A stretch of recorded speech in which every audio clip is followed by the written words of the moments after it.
realmente falar da vida de Moisés, porque Josué vai ser sucessor de Moisés, conforme o texto que nós acabamos de ler. E é interessante pensar na vida de Moisés, que ela se divide em 3 etapas. Como assim isso?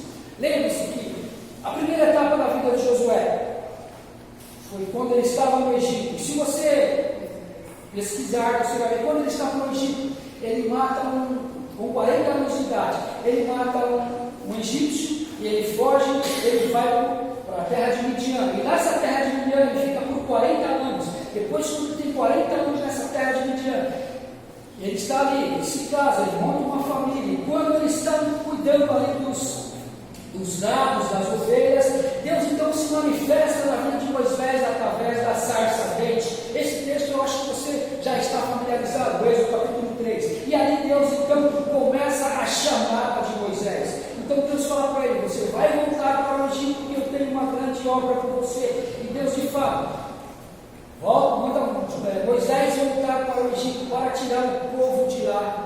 E nós sabemos que Moisés, ele é profeta, ele é libertador, usado por Deus, mas ele também é um grande líder. E quando eu falo que Moisés é profeta, eu estou dizendo que Moisés é boca de Deus. Quando nós falamos que Moisés é libertador, Moisés foi usado de forma grandiosa por Deus para tirar o povo do Egito. E quando eu falo que Moisés também é legislador, você sabe por quê? As 10 tábuas da lei, foi ele que escreveu então os 10 mandamentos. E agora Moisés está morto. Quem vai suceder Moisés? Josué. Veja a tamanha responsabilidade de Josué assumir agora a liderança daquilo que Deus colocou nas mãos de Josué. Então, ele tem tal responsabilidade. E aí, para falar da vida de Josué, eu separei aqui em três tópicos. Eu separei primeiro a chamada de Josué para liderar. O segundo, aprendendo a depender de Deus para ser bem sucedido. E o terceiro, o exercício da liderança. Eu queria trabalhar então com esses 3 tópicos, extraindo algumas lições desse texto para juntos podermos caminhar. Então, a primeira, a chamada de Josué para liderar. Ele recebe as primeiras instruções de Deus, como está aqui no capítulo, no versículo 1 e 2, que diz assim: e sucedeu depois da morte de Moisés, servo do Senhor, que o Senhor falou a Josué, filho de Nun, servo de Moisés, dizendo: Moisés, meu servo, é morto, levanta-te, pois agora, passa este Jordão, tu e todo este povo, a terra que eu dou aos filhos de Israel. Veja a responsabilidade então de Josué. Agora, então as primeiras palavras que ele recebe de Deus essas que nós acabamos de ler: Moisés, meu servo, é morto. A primeira coisa que a gente tem que destacar aqui, Deus falando diretamente com Josué: Moisés, meu servo, é morto. Irmãos, mesmo que Moisés esteja morto, a obra de Deus não para, não pode parar. Então a primeira lição que nós entendemos aqui, apesar de Moisés, o grande líder, está morto, a obra de Deus vai continuar. E ela vai continuar através de Josué, um homem escolhido por Deus. Então a primeira coisa que nós aprendemos aqui, apesar de Moisés estar morto, a obra não para. A obra de Deus não pode parar. A obra de Deus não está presa em um líder. A obra de Deus não está presa em um homem. Mas a obra de Deus depende totalmente dele. E ele vai usar quem quer, como quer e na hora que quiser. Então a obra de Deus está continuando. E agora com um líder chamado Josué. Primeira coisa que nós aprendemos. Outra coisa, as promessas de Deus vêm acompanhadas de grandes responsabilidades. Veja, no versículo 3, eu vou ler para você. No versículo 3 até o 9, diz o seguinte: todo lugar que pisar a planta do vosso pé, vos tenho dado, como eu disse a Moisés, desde o deserto do Líbano até o grande rio Eufrates, toda a terra dos heteus, e até o grande mar, o poente do sol será o vosso termo. Ninguém te poderá resistir todos os dias da tua vida, como fui com Moisés, assim serei contigo. Não te deixarei, nem te desampararei. Esforça-te, tem bom ânimo, porque tu farás este povo herdar a terra que jurei a seus pais que lhe daria. Versículo 7. Então somente esforça-te, tem muito bom ânimo, para teres cuidado de fazer conforme a lei que meu servo Moisés te ordenou. Dela não te desvie, nem para a direita, nem para a esquerda, para que prudentemente te conduza por onde quer que andares. No versículo 8. Não aparte da boca o livro desta lei, antes de dia, de noite, para que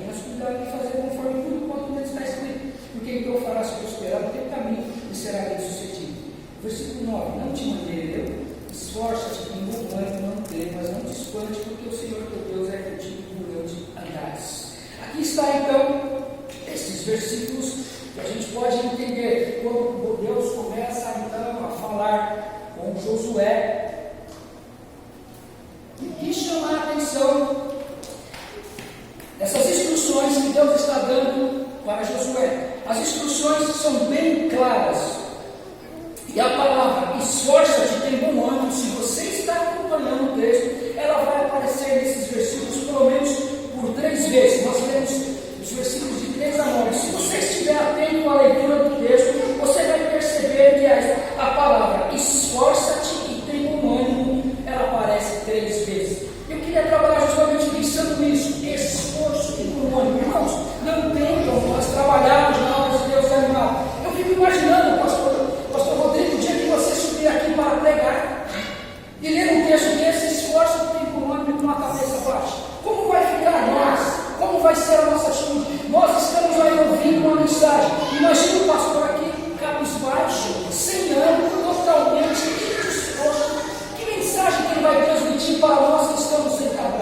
O que Deus está falando aqui? Esforça-te e tem bom ânimo. A obra de Deus exige esforço. A obra de Deus exige bom ânimo. A obra de Deus exige dedicação. E Deus está cobrando aqui para Josué, esforçar-se e ter bom ânimo. Por que Deus está dizendo isso para Josué? Porque provavelmente Deus, conhecendo a estrutura de Josué e sabendo da responsabilidade de Josué, Deus está agora falando para Josué: esforça-te e tem bom ânimo. Pastor Rodrigo, esforça-te, tem bom ânimo nesta obra que Deus te deu.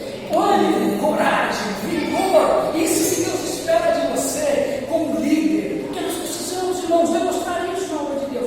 Na obra de Deus não pode haver desânimo, não pode haver tristeza, apesar de termos contratempo. Nós vamos ficar tristes, nós vamos ficar muitas vezes sentindo medo, sentindo inseguros, mas a palavra de Deus hoje é: esforça-te e tem bom ânimo. Isso é para o pastor, isso é para toda a igreja, isso é para nós, que nós possamos ter de fato um bom ânimo quando se trata de fazer a obra de Deus. É interessante pensar, que eu queria justamente pensar nisso. Olha só, por 3 vezes. Primeiro, esforça-te, tem bom ânimo para herdar a terra que jurei aos seus pais. Versículo 6. Esforça-te, tem bom ânimo para herdar a terra que jurei aos seus pais. Veja que aqui existe uma promessa no versículo 6. Mas que essa promessa ela possa se cumprir, é uma promessa condicional. O que é isso? Existe uma condição. Precisa haver esforço, precisa haver ânimo, precisa haver dedicação. Então, se não houver isso, como é que Deus vai trabalhar em alguém que não está disposto a caminhar com Ele? Com alguém que está desanimado, com alguém que está entristecido por conta das circunstâncias da vida. E isso pode acontecer com nós, irmãos. Eu acredito que aconteça com qualquer de nós, porque na obra de Deus não há super-homem. Não tem super-homem na obra de Deus. Nós somos limitados, nós temos as nossas frustrações, nós nos decepcionamos. Então, por isso que Deus já está avisando aqui e dizendo para Josué: primeiro, você vai herdar a terra que jurei aos seus pais, que é o versículo 6. Ele está dizendo aqui. Depois, ele fala de novo: esforça-te e tem bom ânimo para teres cuidado de fazer conforme toda a lei que meu servo Moisés ordenou, que é o versículo 7. De novo ele fala: esforça-te e tem bom ânimo. Agora é para se esforçar, mas com base no quê? Com base naquilo que Deus estabeleceu, na sua lei, na sua palavra. Então a palavra é lâmpada para os nossos pés, ela luz para o nosso caminho. A palavra que nos dirige, é ela que nos guia. Então a ordem aqui é para fazer segundo a lei que Deus deu a Moisés. Então perceba que existe aqui um caminho a ser trilhado. Depois, mais uma vez, ele vai falar: esforça-te e tem bom ânimo, não temas, nem te espante, porque Deus é contigo por onde andares. Versículo 9. Então veja, não temas, porque Deus é contigo por onde andares. Eu quero dirigir essa palavra ao pastor também.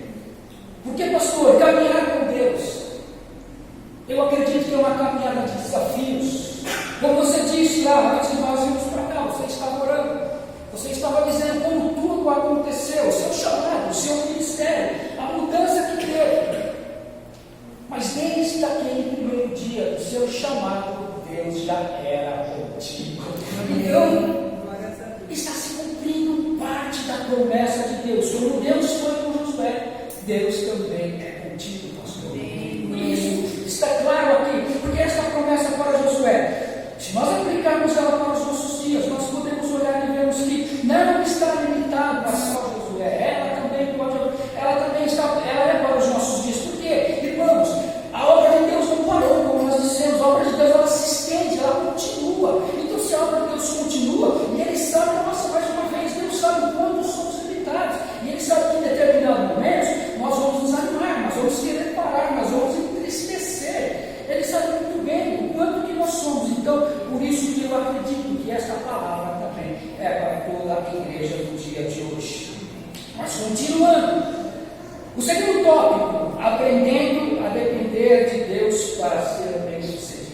Isso Josué mostra muito bem, ele deixa muito claro tudo aquilo que ele aprendeu com Moisés. Aliás, que grande professor que Josué teve, Moisés. Josué pode contemplar muitas maravilhas que Deus fez através de Moisés.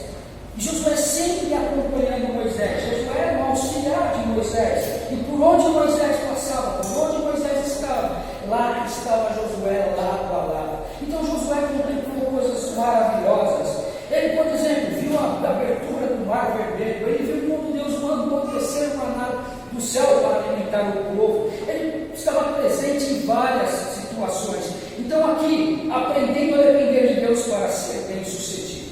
Então Josué sabia muito bem que ele dependia única e exclusivamente de Deus para ser bem-sucedido. Situações impossíveis fornecem oportunidades gloriosas para confiarmos em Deus. E Josué experimentou isso. Imagine a responsabilidade de um povo, que tinha um povo em suas mãos agora para atravessar o Jordão. Imagine então a luta que Moisés ia ter, a dificuldade que Moisés ia ter. Mas dentro das promessas existia uma certeza que Deus estava com ele todos os dias. E ele experimentou isso quando andou com Moisés. Irmãos, aqui também nós podemos tirar uma grande lição. É muito bom andar com pessoas cheias do Espírito Santo. É muito bom caminhar com irmãos cheios do Espírito Santo. É muito bom aprender com irmãos que podem nos ensinar. Hoje não está aqui a nossa irmã Doralice, por exemplo. Eu sempre gosto de citar ela. Ela é um exemplo para mim. Porque uma irmã de oração, uma irmã com mais de 90 anos de idade, mas há vigor nessa irmã. Há vontade de estar na casa de Deus. Eu me lembro ainda quando ia buscar ela para estar na escola dominical, era por volta de 15 para as 9 da manhã. Ela abriu um sorriso pela manhã, porque ela gostaria de estar entre nós na escola dominical. Então, essa irmã, para mim, de certa forma, para mim, ela é uma inspiração. Por quê? Essa irmã, ela produzia alegria, ela produzia vontade de estar na casa de Deus. E isso é bom, irmãos, quando você possa andar com irmãos desse jeito, esses irmãos, essa vontade de estar caminhando com Deus, de estar na presença de Deus, como é bom, e você aprende. Quando eu olho também para a nossa irmã Marial, Deus te abençoe, porque eu observo a irmã com essa idade, com o vigor que você tem, quantas visitas a sua irmã Marial está presente, isso eu acho que alegra o teu coração, porque a irmã com o vigor que ela tem de estar presente, ela nunca diz não, e sempre está presente, glória a Deus pela tua vida, que Deus te mantenha assim. Então nós precisamos dar para nós que existe realmente essa vontade de caminhar com Deus. Isso é muito bom, irmãos. Então, quando nós olhamos aqui a ordem que Deus dá para Moisés para atravessar o Jordão, porque tinha que atravessar o Jordão, para atravessar o Jordão para levar o povo rumo a Canaã, a terra prometida. E esse era o grande desafio de Josué. Perceba aqui no versículo 2: Moisés, meu servo é morto, levante-te pois agora, passa esse Jordão, tu e todo este povo, a terra que eu dou aos filhos de Israel. Passa esse Jordão. Irmãos, e caminhava com Deus assim. Para Josué, era esse Jordão específico aqui, um Jordão, um rio enorme, um rio que, inclusive, segundo os estudiosos, nessa época era a época da colheita, então as águas desciam com toda a força, com todo o vigor, o rio cheio, e a ordem era passar, porque do outro lado estava então a terra prometida. Mas eu quero contextualizar aqui e dizer para você: todos nós temos um Jordão para atravessar. Eu tenho, você tem, nós temos um Jordão para atravessar. Mas lembre-se, você não está sozinho. Lembre-se disso. Nós temos um Jordão sim para atravessar. Cada um tem o seu, mas nós não estamos sozinhos, assim como Josué e todo o povo não estava sozinho. Mas o que me chama a atenção também, Josué também é um homem estrategista. Ele reúne o povo. Ele reúne o povo para a travessia do Jordão. Porque os versículos de 1 a 9, se você prestou atenção, é Deus falando com Josué. Os versículos de 10 a 18, agora é Josué dando ordem ao povo. Se você prestou atenção, você vai ver agora. Josué vai dar as instruções que ele recebeu de Deus.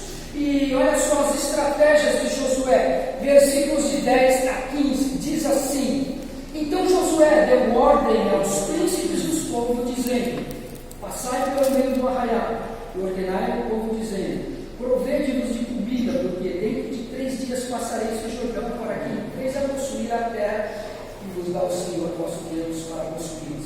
E falou Josué aos Rubenitas, e aos Gaditas, e a meia tribo de Manassés, dizendo: Lembrai-vos da palavra que se mandou Moisés, o servo do Senhor, dizendo: O Senhor nosso Deus vos dá descanso e vos dá esta terra. Nossas mulheres, nossos meninos, nossos gados fiquem na terra que Moisés nos deu lá no Jordão. Porém, vós passarei armados na frente dos vossos irmãos, todos os valentes, valorosos, e ajudai-vos. No versículo 15: Até que o Senhor vos dê descanso, os vossos irmãos, como a vós, e eles também possuam a terra de que o Senhor vosso Deus lhes dá. Então tomareis a terra de vossa herança, e possuireis as que vos deu Moisés, o Senhor, o servo do Senhor, deste lado do Jordão, para o nascente do sol. Veja que a travessia aqui não foi de qualquer jeito. Josué é um homem estrategista. Mas por que Josué é um homem estrategista? Por uma razão: porque ele meditava na lei do Senhor, conforme está no versículo 9. Medita na lei do Senhor dia e noite. Então, quando você medita na lei do Senhor, Deus abre o seu entendimento, Deus abre a sua visão, Deus te dá direcionamento. E é isso que Deus está fazendo aqui, dando todo o conhecimento e direcionamento para Josué para atravessar o Jordão, mas não de qualquer jeito, com estratégia. Primeiro ele mandou um grupo de irmãos mais experimentados, com mais experiência. Depois então ele manda um outro grupo. Então veja que a estratégia de Josué. E não só isso, nós podemos ver, se você está familiarizado com o livro de Josué, certamente você vai conhecer a passagem do capítulo 6, quando os muros de Jericó se rompem, que eles caem. Ali foi uma estratégia de Deus para a vida do povo. Então quando manda o povo, quando ele pede para que o povo dê 7 voltas, e na última volta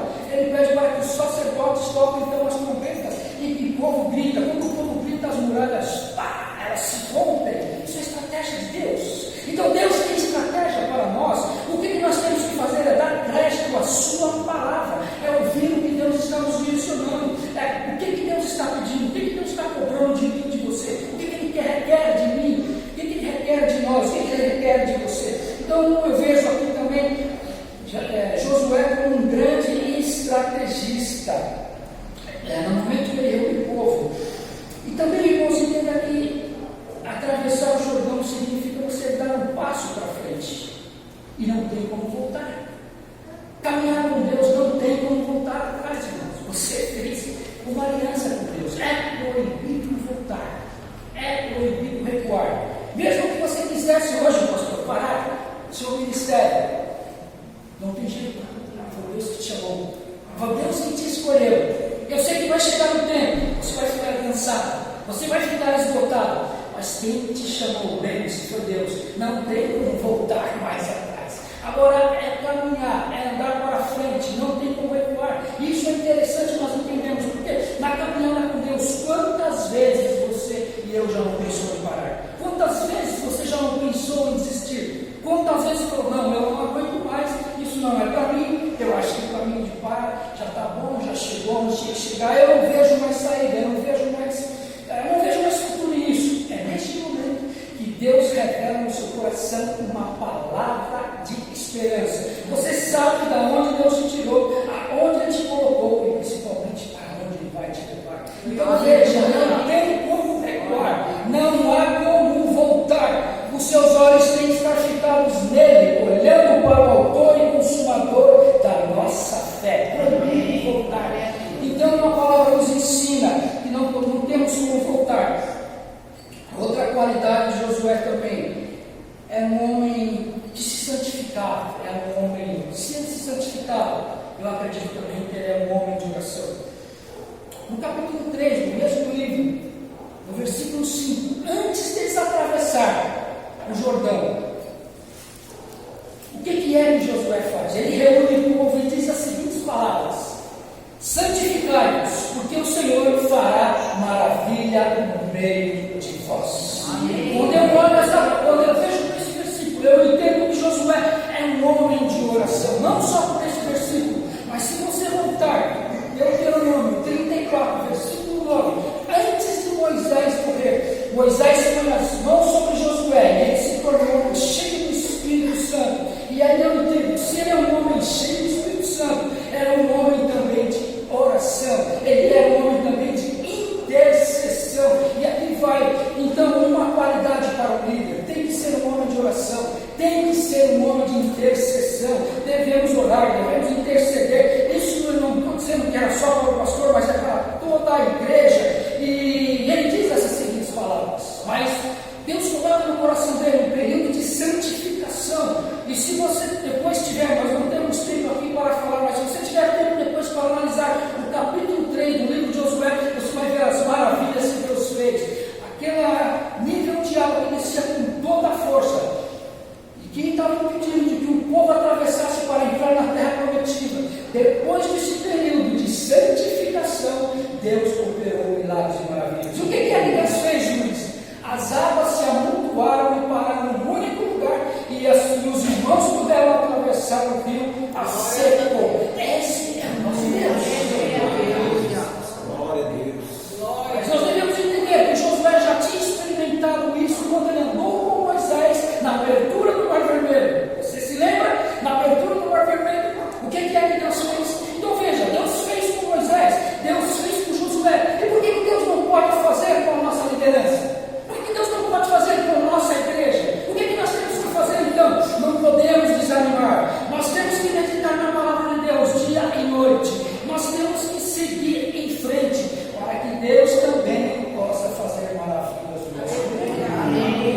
Eu creio assim, eu entendo assim, que não é só para aqueles dias. Eu entendo assim. Irmãos, uma outra coisa que me chama a atenção aqui no outro tópico: o exercício da liderança. E aí nós vemos aqui, Josué, ele vai de servo a líder. De servo a líder, por quê? Primeiro ele serviu para depois liderar. Ele caminhou com Moisés por vários anos, pôde presenciar milagres e maravilhas, né? E como liderar os israelitas que estavam atualmente tão medrosas, tão escravizadas por causa do Egito, com medo ainda de Faraó. E aí eu coloquei aqui algo muito interessante. Me parece que os nossos dias não são diferentes, porque nós somos desafiados, mas nós não somos transformados. Nós somos convencidos, mas nós não somos convertidos. Ouvimos a palavra domingo a domingo, mas não a praticamos. E sabe o que o Tiago disse? Não adianta se nós só ouvirmos a palavra, se não a praticarmos. Parece que aquilo que aconteceu no deserto, parece que ainda está impregnado em nós. O que será que isso acontece com nós ainda? Eu acredito que ainda, de forma muito clara, ainda há em nós um desânimo, aí bate em nós ainda uma tristeza, aí parece que a cada obstáculo que surge, parece que a igreja perde a força e nós deixamos de confiar em Deus. E cada vez que os obstáculos aparecem, nós tentamos muito mais crédito dos obstáculos para as dificuldades e esquecemos que nós temos um Deus que é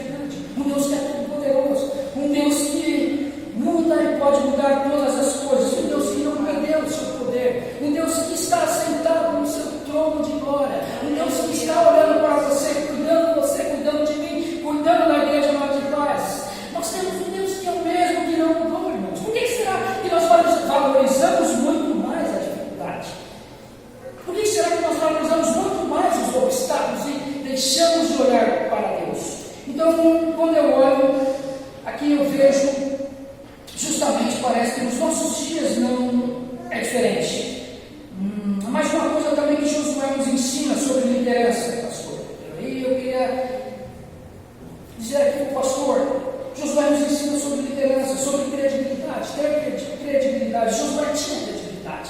Por que Josué tinha credibilidade? Justamente porque ele caminhava com Deus.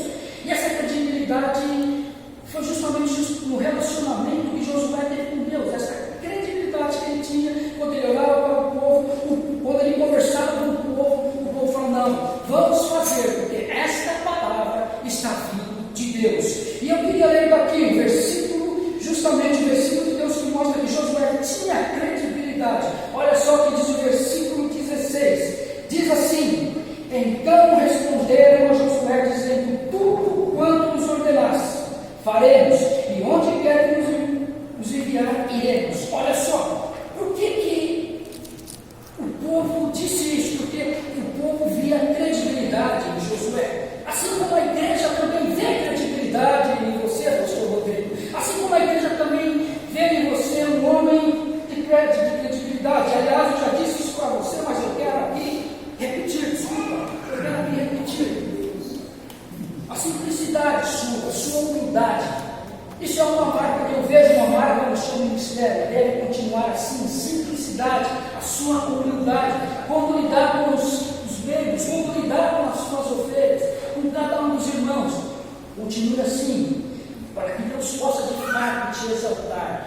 Então, quando eu olho aqui esse versículo 16, tudo que você fizer, Josué, o povo está dando crédito. Olha que coisa linda. Tudo quanto ordenaste, nós vamos fazer. E por onde quer que você mandar, nós iremos. Veja a credibilidade, a relação de um líder com o povo. Isso aqui é muito interessante. A relação de líder com o povo. Isso aqui é espetacular. Credibilidade.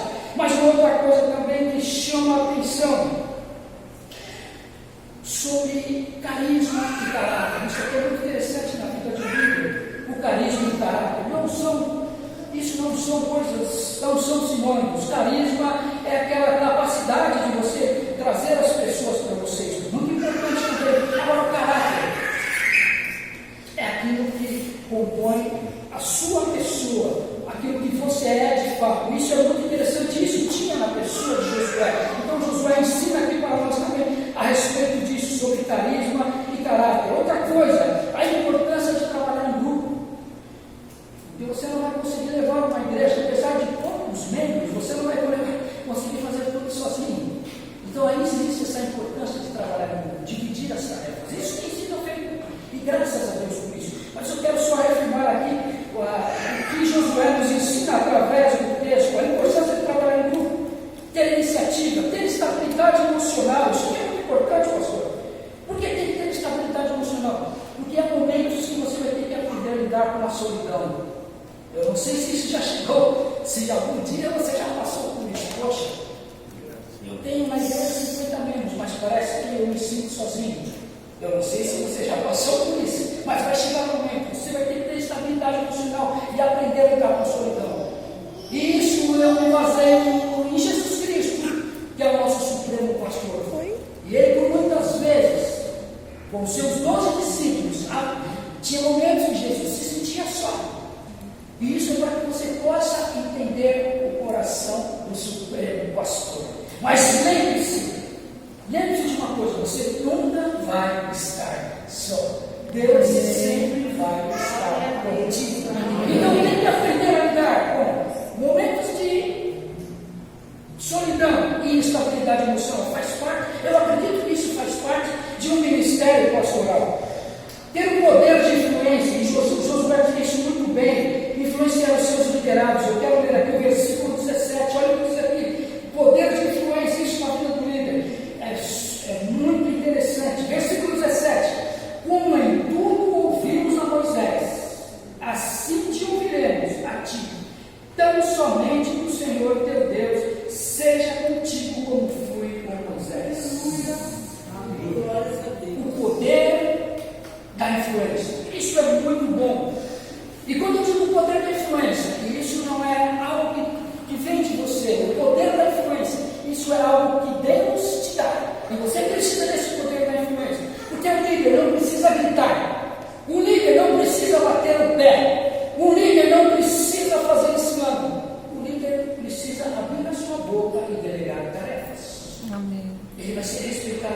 Ele vai ser ouvido. Ele vai ser acatado. Veja aqui o povo dizendo amém para Josué. Porque Josué tinha poder de influência, não porque Josué era bom, mas porque Deus lhe deu esse poder de influência, e assim na sua vida também. E aqui eu quero rapidamente, para nós ganharmos tempo, uma coisa que me chama a atenção também no ministério de Josué, quando ele faz menção da sua família. Mas onde está isso aqui, Luiz? No capítulo 1, eu não consigo enxergar isso no capítulo 1. Eu não estou falando no capítulo 1, eu estou falando no último capítulo, porque são 24 capítulos do livro de Josué. E quando chega no capítulo 24, no versículo 15, Josué diz as seguintes palavras: eu e a minha casa serviremos ao Senhor. Isso é maravilhoso. Ele disse para os seus liderados, o seu último discurso, ele está reafirmando ali a sua aliança com o povo. Se vocês quiserem servir outros deuses, que vocês sirvam. Se vocês quiserem servir a outras entidades, que vocês sirvam, mas eu e a minha casa serviremos ao Senhor. Isso aqui é muito sério. Isso aqui é muito precioso. Josué então agora falando, eu e a minha casa serviremos. Glórias a Deus. O que nós entendemos aqui? Josué está falando da sua família.